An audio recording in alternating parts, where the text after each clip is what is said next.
Obrigado, Silas. Boa tarde, meus irmãos e minhas irmãs. É muito bom poder Boa tarde. participar do culto ao nosso Deus junto com vocês. Vocês estão me ouvindo direitinho? Estamos. Tá. E é um privilégio trazer a reflexão, né, de um trecho das Escrituras nesta oportunidade. Eu agradeço muito o convite. Muito obrigado. Eu quero pedir licença só para o Caleb, porque a mensagem que eu vou compartilhar com os irmãos é algo que eu já compartilhei com a UPA. Então ele vai ouvir de novo. Mas eu acredito que eu espero, né, que Deus nos edifique a todos. Eu queria pedir licença para compartilhar a minha tela aqui. Acho que pode facilitar para os irmãos. Os irmãos estão vendo aqui os slides? Beleza. Joia. Bom, o texto em que a gente vai se debruçar hoje, né, nós vamos refletir um pouquinho, está lá em Marcos, e eu queria que os irmãos já abrissem as suas Bíblias, Marcos, no capítulo 2. Nós vamos ler os 12 primeiros versículos, os versículos de 1 a 12. Marcos 2, 1 a 12. Mas antes da gente ler o texto, eu queria fazer duas perguntas para os irmãos. E não precisam me responder, assim, né? Pode responder no coração de vocês mesmos. Mas eu queria que vocês refletissem sobre essas duas perguntas, porque vai ser importante para a nossa meditação hoje. E a primeira pergunta que eu queria fazer para os irmãos é essa. Qual que é o seu maior sonho? Qual que é o seu maior sonho? Se você tivesse a oportunidade de estar diante de Deus, igual Salomão, e poder pedir a Deus alguma coisa que você deseja muito, a esse nosso Deus que é poderoso, que é grandioso, que é capaz de fazer qualquer coisa que estiver de acordo com a vontade dele, o que você pediria? Essa é a primeira pergunta. E a segunda pergunta que eu queria fazer para os irmãos, que eu quero fazer para os irmãos, é qual que seria a sua reação se Deus virasse para você, e ao invés de fazer da mesma forma como Salomão, ele virasse para você e falasse, olha, não vou te dar o que você me pediu. Como que você reagiria? O que você pensaria, né? Como que o seu coração reagiria a essa resposta de Deus? Bom, enquanto os irmãos pensam, eu vou fazer a leitura do texto lá de Marcos, no capítulo 2, versículos de 1 a 12. Dias depois, quando Jesus retornou a Cafarnaum, a notícia de que ele tinha voltado se espalhou rapidamente. Em pouco tempo, a casa onde estava hospedado ficou tão cheia que não havia lugar nem do lado de fora da porta. Enquanto ele anunciava a palavra de Deus, 4 homens vieram carregando um paralítico numa maca. Por causa da multidão, não tinham como levá-lo até Jesus. Então abriram um buraco no teto, acima de onde Jesus estava. Em seguida, baixaram um homem na maca, bem na frente dele. Ao ver a fé que eles tinham, Jesus disse ao paralítico, filho, seus pecados estão perdoados. Alguns dos mestres da lei que estavam ali, sentados, pensaram, o que ele está dizendo? Isso é blasfêmia. Somente Deus pode perdoar pecados. Jesus logo percebeu o que eles estavam pensando e perguntou, por que vocês questionam essas coisas em seu coração? O que é mais fácil dizer ao paralítico? Seus pecados estão perdoados? Ou levante-se, pegue sua maca e ande? Mas eu lhe mostrarei que o Filho do Homem tem autoridade na terra para perdoar pecados. Então disse ao paralítico, levante-se, pegue sua maca e vá para casa. O homem se levantou de um salto, pegou sua maca e saiu andando diante de todos, e a multidão ficou admirada e louvava a Deus, exclamando, nunca vimos nada igual. Antes da gente conversar especificamente sobre esse trecho do livro de Marcos, eu acredito ser bem legal a gente ter uma visão geral do livro de Marcos, né, um pouco sobre quem que foi o seu autor, né, o autor do Evangelho, né, as ideias que esse autor tinha ao apresentar o Evangelho dessa forma, qual que era a ênfase da sua mensagem ao estruturar o livro dessa forma, né, para que a gente consiga entender melhor esse texto especificamente. E para não ficar muito chato eu falar o tempo todo, eu vou usar de um vídeo de um canal no YouTube que chama Bible Project. Eu acho muito legal esse canal, eu recomendo muito os irmãos, tem muita coisa bacana, muito edificante, e eu vou usar um dos vídeos desse canal para mostrar um pouquinho do conteúdo geral do livro de Marcos, tá bom? Vou compartilhar de novo aqui a minha tela com os irmãos. Só um minuto. Deixa eu localizar o vídeo aqui.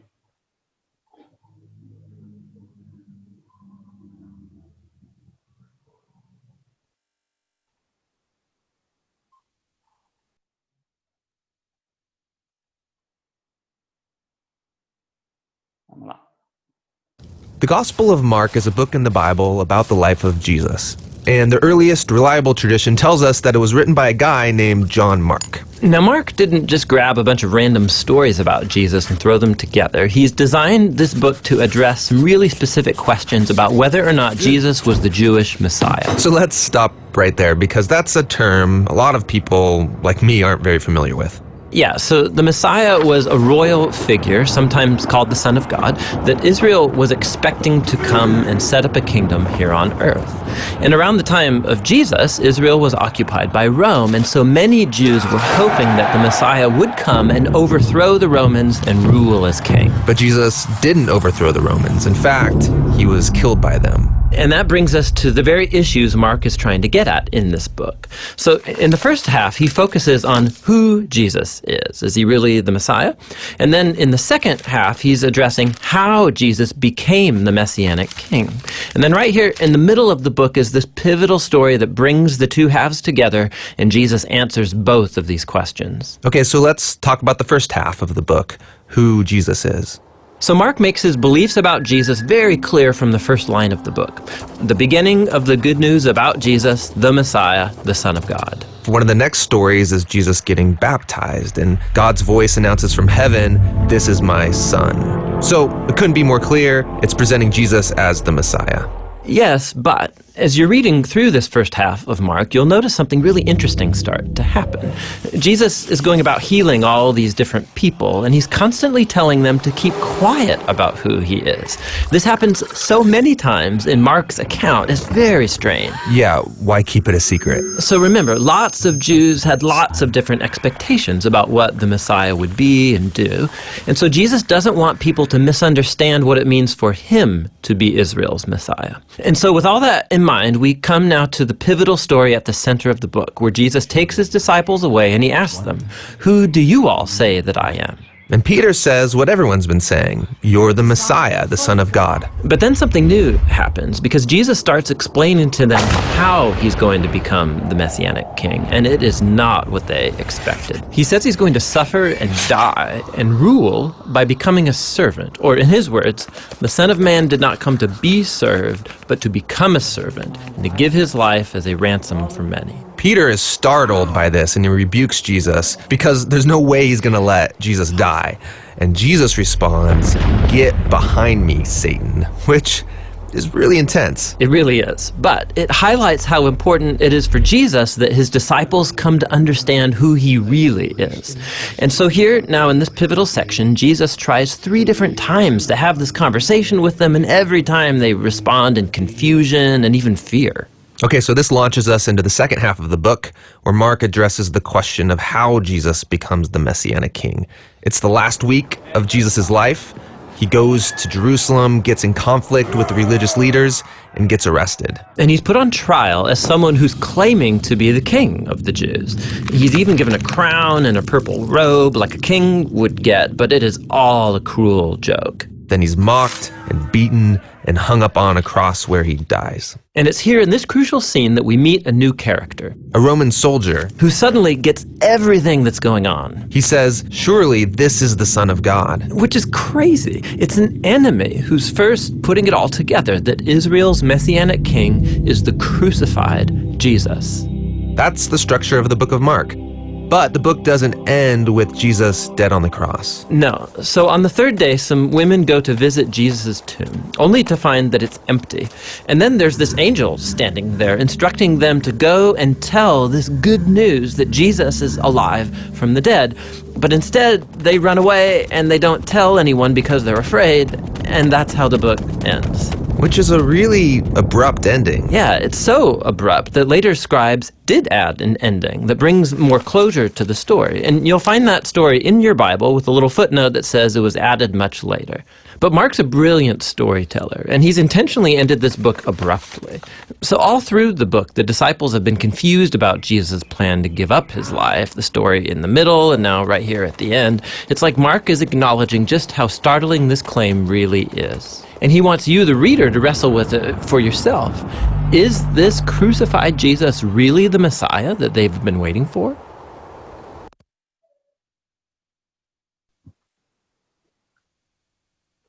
Beleza. Então, ó, como o vídeo mostrou pra gente, o livro de Marcos ele tem basicamente duas principais intenções, né?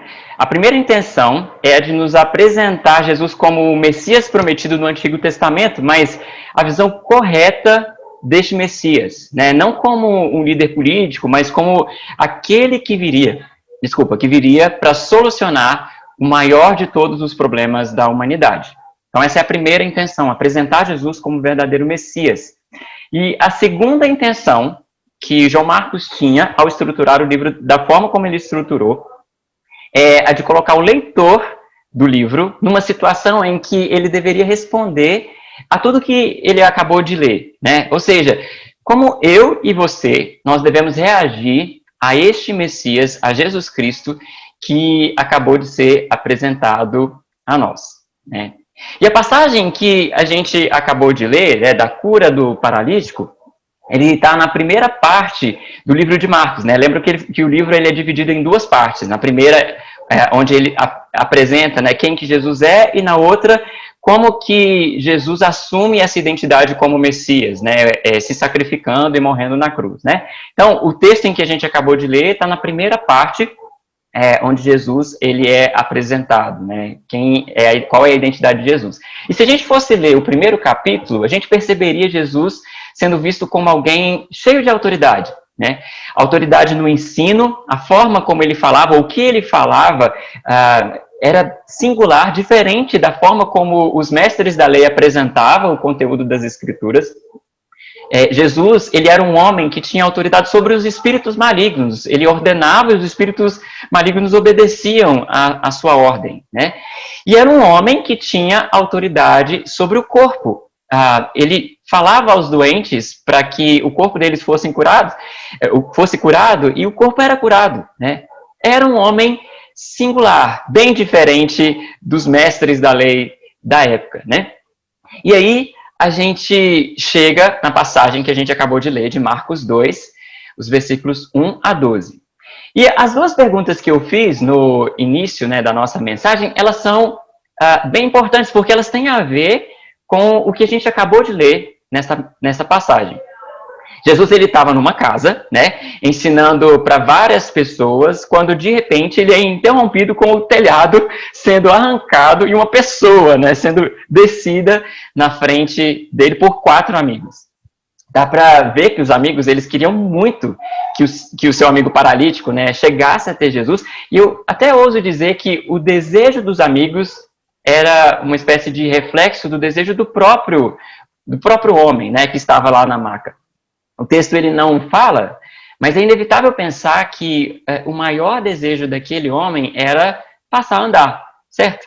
Imagina, deixar de ser limitado por uma deficiência física e não mais depender dos amigos, né, se sentindo um fardo para eles, por mais que esses amigos demonstrassem amor e desejo de ajudar, né? Imagina poder subir escada, né, montanha, correr, caminhar para onde quiser, quando quisesse, né? Isso para alguém que tem problema nas pernas seria um sonho, né? E lançando mão, né, da nossa imaginação e olhando para nós mesmos e para os nossos sonhos, é bem possível imaginar o paralítico falando algo do tipo: nossa, eu quero tanto que este meu sonho se realize, que se ele acontecesse, eu me tornaria a pessoa mais feliz e grata do mundo, né? Nada me deixaria para baixo novamente. Nenhum outro problema seria capaz de roubar a minha alegria. Agora, pensem junto comigo. O paralítico, ele estava diante do único que poderia realizar esse sonho. Né? Jesus, no final do capítulo 1, né, no capítulo anterior ao que a gente acabou de ler, ele havia acabado de curar um leproso, e a sua fama de ter curado outros N enfermos já havia se espalhado. Então, é como se o paralítico estivesse pensando assim, nossa, eu estou diante da minha única esperança de solucionar o meu maior problema, de realizar o meu maior sonho. Mas aí, o que a gente vê o texto dizendo ser a reação de Jesus? Qual que é a reação de Jesus diante dessa cena, né, e dessa expectativa do paralítico ser curado? Bom, vamos lá no versículo 5, e a gente vai ver qual que é a reação de Jesus. A Bíblia acabou fechando aqui. Marcos 2, versículo 5. Ao ver a fé que eles tinham, Jesus disse ao paralítico: Filho, seus pecados estão perdoados. Jesus ele ficou impressionado, sim, com a fé dos amigos e a do próprio homem. É bem verdade, mas qual que foi a sua reação? Ao invés de Jesus curar o homem, ele vira para o homem e diz: seus pecados estão perdoados. Você já pensou no porquê que Jesus fez isso? E você já pensou em como que o paralítico deve ter reagido a essa fala de Jesus? O pastor Tim Keller, que é o autor do livro A Cruz do Rei, que é inclusive de onde eu tirei a maioria das ideias, né, para esta mensagem de hoje, ele sugere que se o paralítico ele fosse alguém do nosso tempo, ele viraria para Jesus e falaria assim, ó, muito obrigado, Jesus, mas eu não sei se o senhor percebeu, eu sou um paralítico. Eu tenho um problema mais urgente aqui. E a questão, meus irmãos, parece ser exatamente esta. Será que este é o problema mais urgente do paralítico? Será que este, né, o fato dele não poder andar, é realmente o seu maior problema? Pela reação de Jesus, a gente vê que a resposta é não. Não é. A paralisia em suas pernas não era nem o maior, nem o mais urgente dos seus problemas. E ao responder daquela maneira, Jesus estava levando o paralítico a ir mais fundo, fazendo o paralítico confrontar-se com a condição do seu coração rebelde, né, dominado pelo pecado. Jesus ele poderia ter simplesmente curado aquele homem, né, fisicamente, mas o coração dele continuaria distante do Senhor. E por causa disso, é bem certo que o descontentamento por alguma outra coisa na vida dele, depois daquele evento, mais cedo ou mais tarde, iria aparecer. Esse descontentamento viria à tona por causa dessa natureza pecaminosa dele, né? Poderia ser o fato de, sei lá, ele não conseguir o emprego dos sonhos, né? Depois que ele passou a andar, é bem provável que ele passasse a querer trabalhar, né? E ter um trabalho dos sonhos, né? E se ele não conseguisse, é possível que ele ficaria frustrado, né? Poderia ser a esposa dos sonhos, né? Se ele não conseguisse a esposa dos sonhos, ele poderia ficar frustrado novamente. Ou uma posição de prestígio, né? Diante da sociedade. Enfim, os irmãos conseguem perceber? Por causa da rebeldia do nosso coração, essa condição de pecado em que a gente se encontra, até a gente ter um encontro verdadeiro com Jesus, nos leva a ter essa mania de encarar as coisas, muitas delas até muito boas, né? Como sendo aquilo que irão nos salvar da tristeza profunda que assola o nosso coração.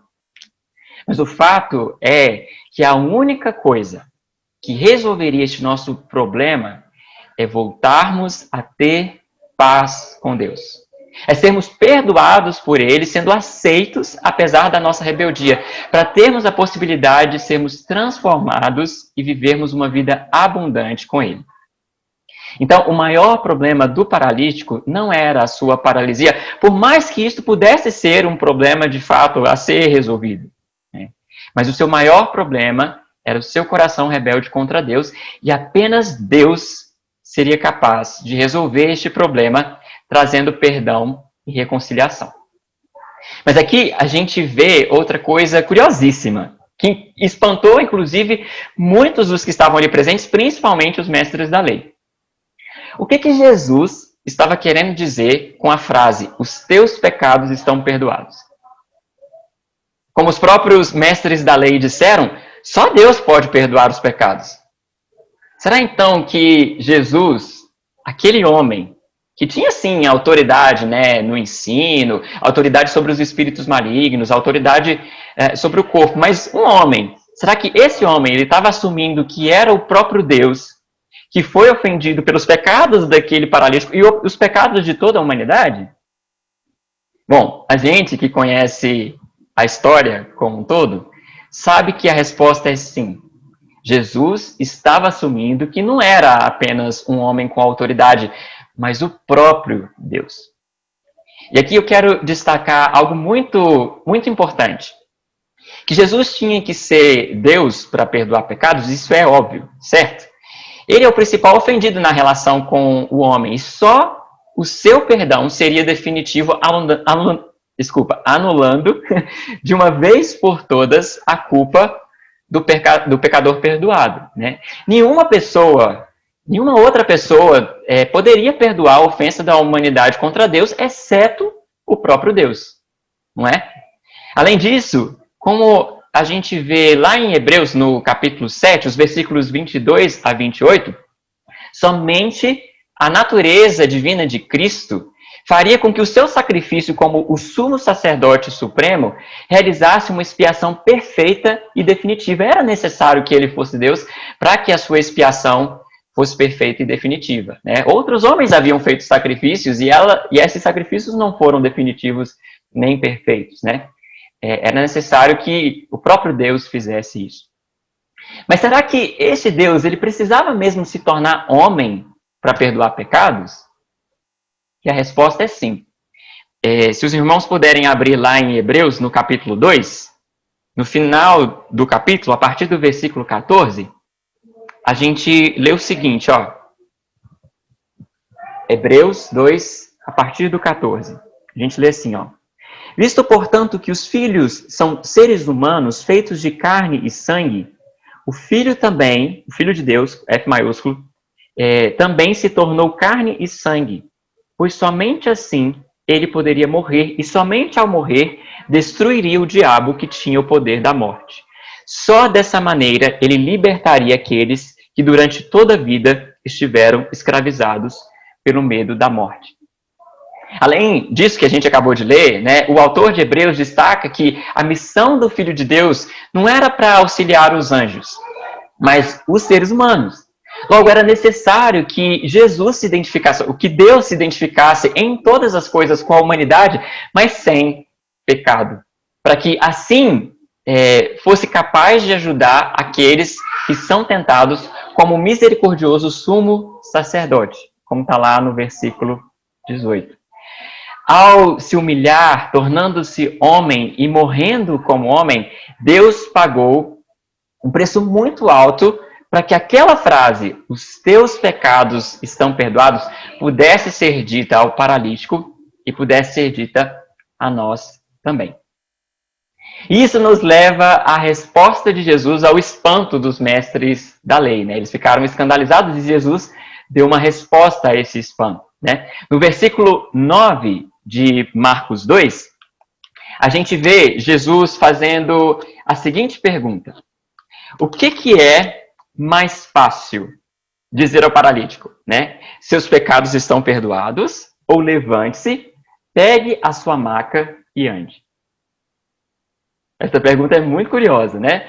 O que os irmãos responderiam a Jesus diante dessa pergunta? O que é mais fácil? Dizer, seus pecados estão perdoados, ou levante-se, pegue sua maca e ande? Em um primeiro momento, assim, de impulso, é provável que a gente tenha a tendência de responder que o mais fácil é dizer, os teus pecados estão perdoados, né? Do que fazer um milagre, né? Porque é mais fácil falar do que fazer uma coisa mirabolante, certo? Falar é mais fácil do que fazer, né? Ainda mais quando se trata de um milagre. Mas se a gente for honesto, inclusive com a gente mesmo, né?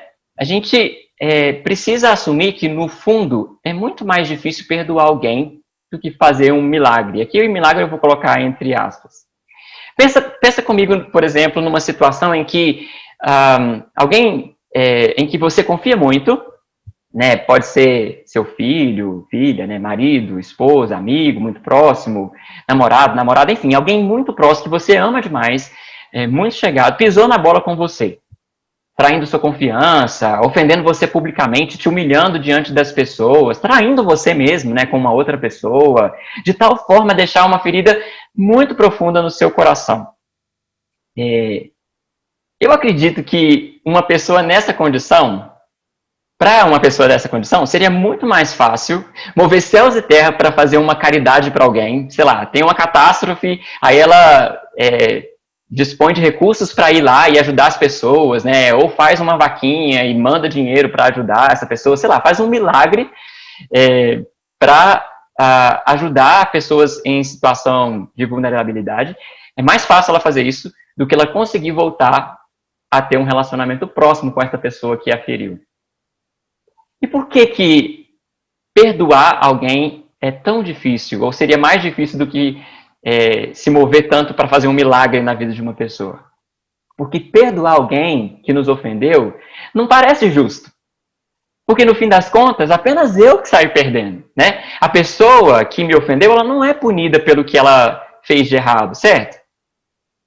Mas a gente precisa olhar para Jesus e reconhecer que foi exatamente isso que ele fez. Nós não tínhamos condições de nos redimir diante de Deus. Nós não temos, inclusive, condições de nos tornarmos justos diante de Deus pelos nossos próprios atos. A única forma de nos vermos salvos é se o próprio Deus assumisse toda a culpa dos nossos pecados e nos perdoasse. E isto exigiria a sua própria vida. Porque a culpa do meu pecado exigiria a minha vida. Logo, para eu ser perdoado dessa minha culpa, alguém precisaria morrer no meu lugar.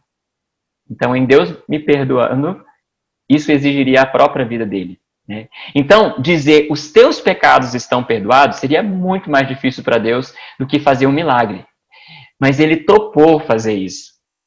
E topou morrer para dizer essa frase para aquele paralítico. Agora, olha só como Jesus ele continua a sua pergunta, né? Ainda lá em Marcos 2, a gente vê assim, ó, ele falando, né? Mas eu lhes mostrarei que o Filho do Homem tem autoridade na terra para perdoar pecados. Então disse ao paralítico, levante-se, pegue sua maca e vá para casa. Não parece aqui que Jesus está concordando que perdoar pecados é mais fácil que curar um paralítico? Tentando provar sua autoridade curando aquele homem, né? Mas, na verdade, não é exatamente isso que ele está querendo dizer. Eu cheguei a refletir um pouquinho sobre isso, e com a ajuda também do Tim Keller, né, no livro que eu usei para preparar a mensagem, eu cheguei no seguinte pensamento. Aqui, é como se Jesus estivesse virando para as pessoas que estavam lá, principalmente para os mestres da lei, e dizendo o seguinte, ó, se na cabeça de vocês fazer um milagre é mais difícil que perdoar pecados, então eu vou curar este homem para mostrar que se eu posso fazer algo difícil, como curar, também posso fazer algo fácil, como perdoar. Mas o fato é que perdoar não é nem de longe algo fácil. É a coisa mais difícil que eu poderia fazer, porque isso significa assumir a forma de um homem e, como Deus homem, morrer injustamente no lugar daqueles que mereciam a morte. Se eu estou perdoando esse homem, significa que eu estou assumindo a culpa dos seus pecados, o que quer dizer que eu tenho que morrer por ele. Bom, lembram sobre o que eu falei no início em relação à forma como João Marcos, né, organizou o seu evangelho, né, o livro? Uma das propostas que ele tinha na forma de organizar, né, no jeito que ele escolheu para organizar o seu livro, era desafiar o leitor a se posicionar diante do Messias que está sendo apresentado ali no Evangelho, né? E eu quero fazer este desafio agora aqui para os irmãos. Qual que é a resposta que cada um de nós, cada um de vocês, nós damos ao que foi apresentado sobre Jesus e sobre o Evangelho? O trecho que nós lemos aqui do Evangelho de Marcos, né, Marcos 2, a gente vê a reação das pessoas que estavam lá, começando do próprio paralítico, né? No versículo 12 a gente lê assim, ó: o homem se levantou de um salto, pegou sua maca e saiu andando diante de todos. A multidão ficou admirada e louvava a Deus, exclamando: nunca vimos nada igual. E nós, como que a gente responde, né? Como nós podemos responder ao que acabamos de ouvir? O texto, ele nos dá várias pistas de respostas sobre como que a gente deve responder, né? Mas eu quero destacar apenas 3 coisas. A primeira resposta que eu acredito que a gente pode ter diante desse Jesus, né, é reconhecer o lugar dos nossos sonhos e qual é a nossa verdadeira necessidade. Gente, o sonho do paralítico e de seus amigos era super legítimo. E eu acredito que muitos dos nossos sonhos também, os sonhos que os irmãos pensaram, né, no início da mensagem, também são legítimos, né? Eles apontam para limitações ou carências reais que a gente tem. E não há problema algum, né, em desejar a cura para uma doença, em desejar um trabalho bom e estável, em desejar ter um cônjuge, ter filhos, em desejar entrar numa boa faculdade, fazer um bom curso, em desejar ter dinheiro suficiente para pagar as contas ou até ter um pouco mais do que o suficiente para ajudar os familiares e até outras pessoas. Não há nada de errado em desejar essas coisas. A questão é se olhamos para estes desejos como se eles fossem capazes de nos redimir, de garantir para a gente felicidade absoluta, plena, né? E de tirar de nós o peso da culpa, de provar que nós somos capazes ou que nós somos pessoas dignas. Não há nada que possamos fazer que seja capaz de nos livrar da nossa culpa, né, dessa nossa fragilidade e do nosso sentimento de inferioridade. A causa dessas coisas é o nosso pecado, e enquanto não formos absolvidos dessa nossa culpa, né, enquanto nós não tivermos um relacionamento restabelecido com o Senhor, sempre haverá espaço para infelicidade e manifestação do pecado. O nosso coração anseia por Deus, e a gente precisa reconhecer isso, né?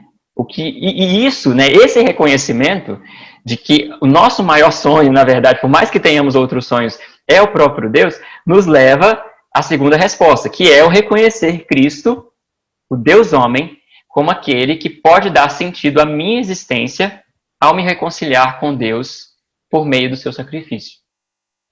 Eu achei legal do Silas ter destacado na liturgia, né, a cena da mulher samaritana. Que bom que ele colocou essa cena, né?